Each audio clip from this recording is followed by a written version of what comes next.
What kid doesn't dream about Disneyland?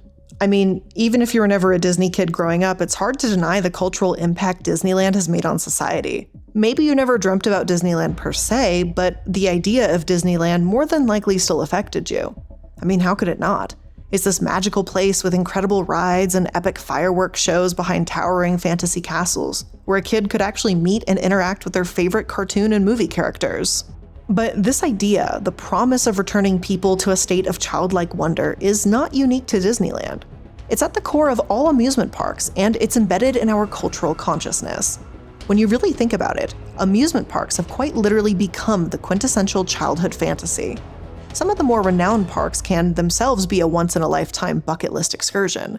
And that's the whole appeal of amusement parks. They've become Americana, part of our cultural identity. It's just as a 2021 Vox article on amusement parks says, quote, "Amusement parks embody the American story itself." And that makes a lot of sense if you think about it. Sure, we've discussed how amusement parks reflect imagination, ingenuity, innocence, possibility, and more. But just think about how precisely those characteristics feed America's ego. It's like they represent the American dream. There once was a town that worked so hard, there was just no time for play. But that all changed on this one particular day.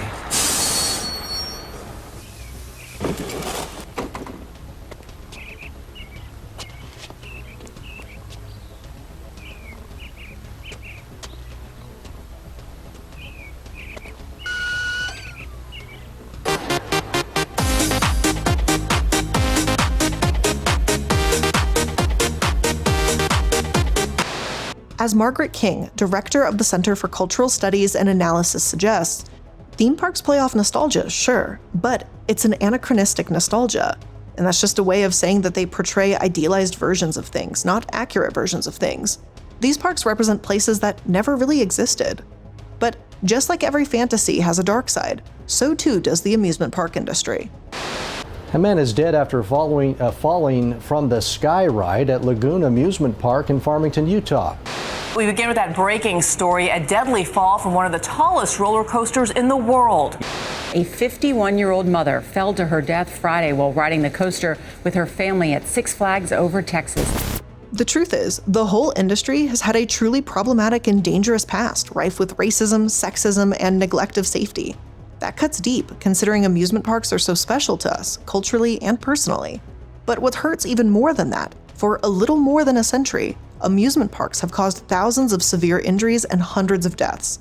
It's really disturbing stuff, to be honest, but is it all that surprising?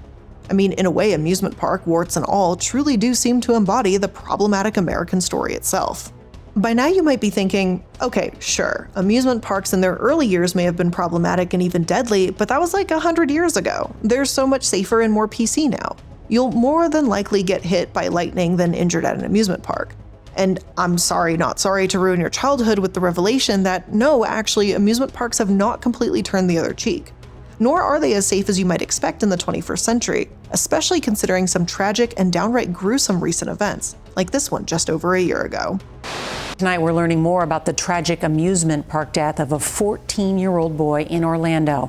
The truth is, all of those things I mentioned before, the racism, the cruelty, the loss of life, these things have shaped how amusement parks operate, and their undercurrents can be felt even today. And just in case you think I'm over-sensationalizing this just a little bit, the theme park industry has, for the last 40 years or so, actively fought against any sort of federal regulation or oversight, which has had the dual effect of enabling them to do whatever they want, make a buck, and allowing them to have the sole control over safety statistics. And that's right, that narrative we've heard time and time again that amusement parks are overwhelmingly safe, well, that comes from the theme park industry itself, and it's based on their own fuzzy math. While I've never liked math, today we're going to take a look at those numbers and much more on The Corporate Casket.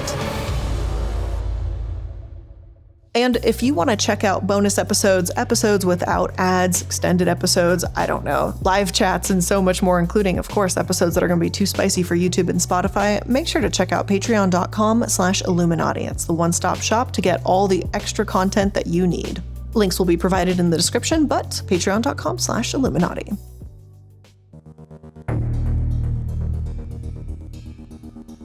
There's a lot to discuss when it comes to the amusement park industry. I mean, this industry is founded upon some really gross motivations and is tainted by very dark influences that still exist in modern parks today, despite PR and legal campaigns suggesting otherwise. But the gross stuff springs up from seeds that were planted way, way back, and the only way to fully understand what's going on is to understand the long history of amusement parks themselves. Like, it's a really crazy history, and we will still only barely outline it here for context, but for our purposes, I'm going to give you the Cliff Notes version so we can get to the meat of the matter, which is that despite how messed up the history is, things haven't really changed as dramatically as you may have been led to believe.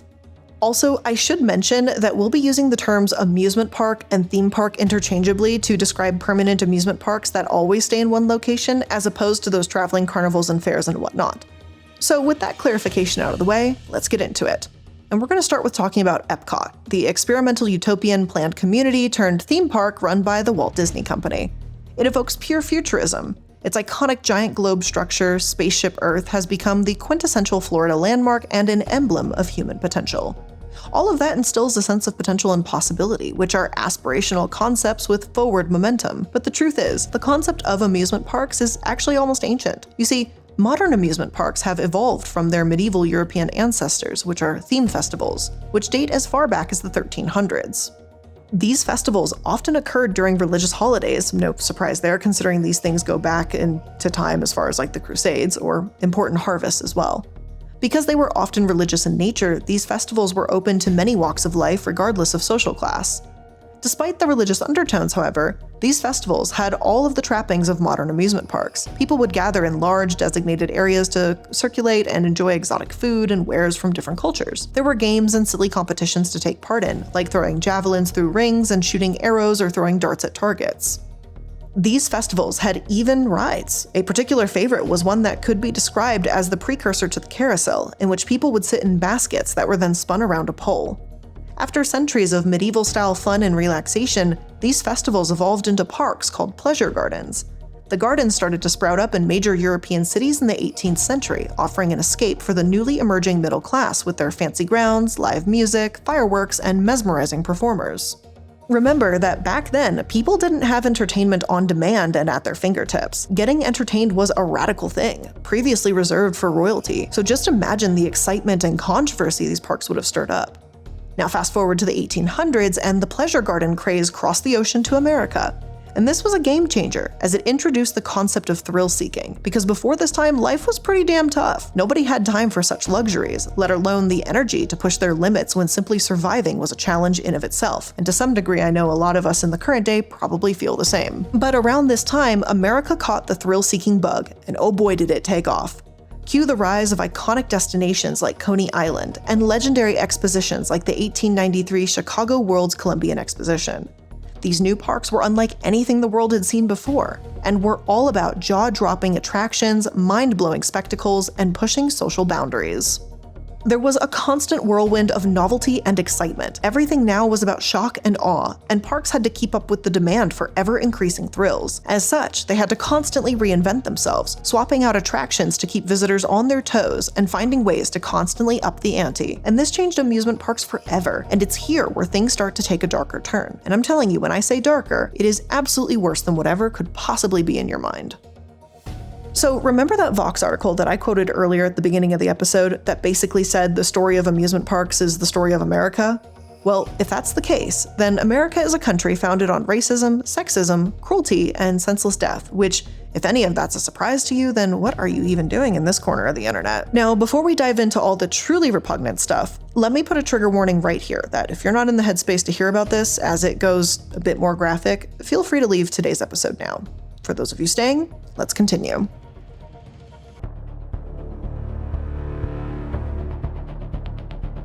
To begin this long list of reprehensible acts, early amusement parks were often extremely offensive and highly objectionable. They were demeaning to just about every human demographic you could imagine. A great example of this was Coney Island's Dreamland. One such attraction there, Lilliputia, was an experimental community that was a half-scale replica of 15th century Nuremberg, Germany, and it was named after the fictional tiny town from the Jonathan Swift novel Gulliver's Travels, though it was better known by a more problematic name that I won't repeat here. More than 300 little people lived in this community and performed for park visitors. And now when I say people lived in this tiny 80 by 175 foot city, I do mean that. The town had its own beach, laws, police, and fire stations, and more. And when the parks were closed and no paying customers were around to gawk at all of the people that just looked different than themselves, the residents went about their lives in the city as normal. Honestly, this kind of reminds me of P.T. Barnum's freak shows and how he would treat people with disabilities or medical conditions as nothing more than circus attractions. That's a whole other story, and this is very much unfortunately in the same vein of exploitation. But as if that wasn't bad enough, Luna Park featured an attraction called Igorote Village, which was another replica village populated by imported Filipino tribesmen, women, and children. And in this particular village, the residents would exaggerate customs, such as holding a ritual dog feast to celebrate a, quote, successful headhunt. The village members would slaughter a dog in front of the crowd and then cook it in a large pot and eat it. Aside from being racist and ableist, at Steeplechase Park, paying customers were forced to walk around a platform upon entry to the park that became known as the Blowhole Theater, which was just an area with air jets built into the flow to just go up women's skirts. To make matters worse, according to a New Yorker article about the topic, the park management actually set up hundreds of seats to allow paying customers to view the spectacle. But perhaps the most shocking of all, many older theme parks featured an attraction that was known by a few, quite frankly, deplorable names, but for this episode I'm going to refer to it as the African Dodger. And yes, I know how bad that sounds, but that's not nearly as bad as some of the names that it was actually given. In this very common attraction, which is horrific to say, versions of this, by the way, were found as late as the 1960s, I might add. White customers would pay to throw baseballs at Black Americans' faces to win prizes. Several people sustained life-changing injuries. One man lost his nose, and a few others lost eyeballs and teeth, and also many suffered brain damage, as would be expected when someone is literally throwing baseballs at your fucking head. Many others even died from this abuse. Unsurprisingly, early amusement parks could be uncomfortable at best and at worst, downright deadly. In 1910, Coney Island's Rough Riders roller coaster flung 16 passengers from their seats, killing 4. And 5 years later, the coaster again flung passengers, 4 riders and the conductor, whose body fell onto an onlooker and sent her to the hospital. The thing is, incidents like this were also fairly common, but maybe that's to be expected from 19th century parks. After all, this occurred during a time when you were seemingly more likely to be killed by medical professionals than if you simply took your chances and let nature take its course.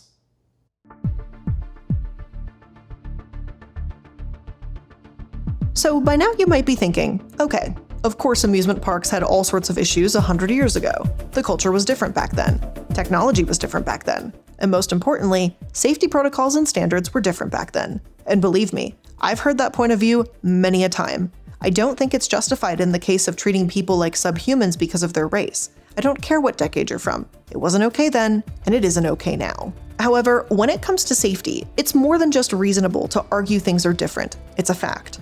We've come a long, long way from flinging people around precariously in rickety wooden baskets with literally no safety implements whatsoever. At least nowadays, theme parks have seatbelts, safety bars, and harnesses in certain cases. The official narrative from the theme park industry naturally corroborates that point of view. The way they tell it, not only are parks no longer as negligent and dangerous as they used to be, but they're overwhelmingly safe. And to support this assertion, they point to fancy committees like the International Association of Parks and Attractions, or the IAAPA, and to the industry safety standards like ASTM, Amusement Ride Standards. They also emphasize the fact that amusement parks now spend millions and millions of dollars on safety programs, and they're quick to point out facts like how park safety incidents occur much less frequently than other run-of-the-mill accidents like motor vehicle collisions. Case in point, a 2023 USA Today article about amusement park ride safety found that the odds of being seriously injured at amusement parks are 1 in 15.5 million rides. And according to Jacob Wall, the president and CEO of the IAAPA, quote, "Incidences that are extremely severe are very rare in our industry. And the reason those incidents get so much media attraction is precisely, quote, because it is so rare." But the truth is, a lot of that stuff is just smoke and mirrors to distract from the fact that severe accidents are still happening. In just the past decade or so, even throughout the 2020s thus far, amusement parks have seen one tragedy after another. For example, in Australia in 2016 at Dreamworld Amusement Park, 4 people were killed instantly when the Thunder River Rapids ride malfunctioned and sent 2 rafts crashing into each other. Also, who could forget about the high-profile incident that happened in 2016 at Schlitterbahn Water Park in America, where a 10-year-old boy was decapitated when a park ride called Verrückt, which is German for insane, sent people careening down a slide at 70 miles an hour and it went airborne, sending him flying into a metal ring that supported the safety net surrounding the slide and cut his head off. A few years later in 2019, a pendulum-style ride at Kankaria Amusement Park in India splintered while in full swing, throwing 31 riders careening through the air strapped to their seats. 2 people were killed in the shocking tragedy, and the other 29 were all seriously injured. But even in just the last 3 years during the pandemic, amusement park rides have still proven to be dangerous, and more so than we might think. In 2022, for example, the roller coaster called El Toro at Six Flags Great Adventure in New Jersey malfunctioned, causing abrupt bumps and jolts as riders moved along at 70 miles per hour. The incident caused injury to many guests, ranging from bitten tongues to chipped teeth to hospitalizations for neck and back injuries.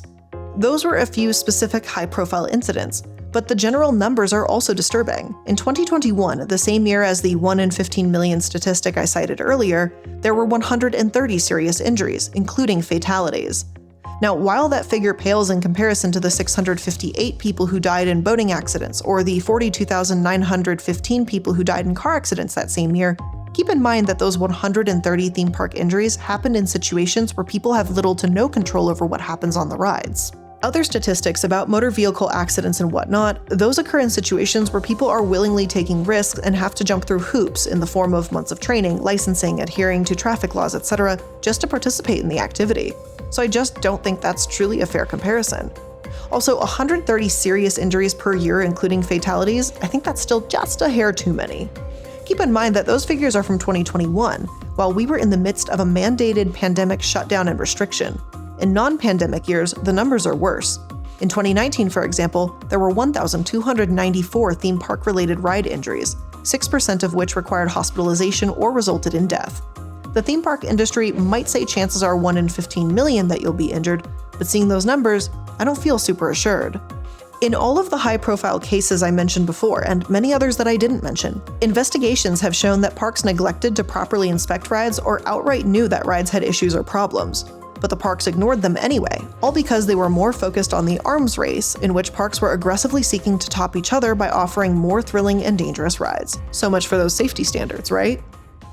You know what's great about not having to worry about choosing through hundreds of thousands of options? It's also being able to save money at the end of your purchase too. And that's why today's episode is also sponsored by Honey, the easy way to save when shopping on your iPhone or computer. But did you know that Honey also takes just a couple seconds to get it? That means if you go and add it to your laptop, iPhone, computer right now, you could be done before this ad read is even over. And it is so nice to go through shopping and then at the end of it, the Honey button drops down and you find out you've saved $5, $10, 10%, 15%, 20%, or like I've said, which I'm very proud of this, although I didn't do any of the work, it's all Honey really, 40% off coupon on pizza thanks to Honey. Again, thank you so much. I'm never gonna let this one die. That is like the best accomplishment Honey has ever done for me. But the reality is, Honey is the free shopping tool that's going to scour the internet for promo codes and apply the best ones it finds to your cart. And it's really easy. All you do is shop on one of your favorite sites as you do normally, and when you go to checkout, the Honey button appears and all you have to do is click Apply Coupons, wait a couple seconds as Honey searches, and then if you find a working coupon, you're just going to watch those prices drop. And as I mentioned earlier, Honey doesn't just work on your computer, it's going to work on your iPhone too. You just activate it on Safari on your phone and you can save on the go. And getting Honey seriously takes just a couple seconds, and by getting it, you'll be doing yourself a solid and supporting the show. So get Honey for free at joinhoney.com/casket. Again, that's joinhoney.com/casket.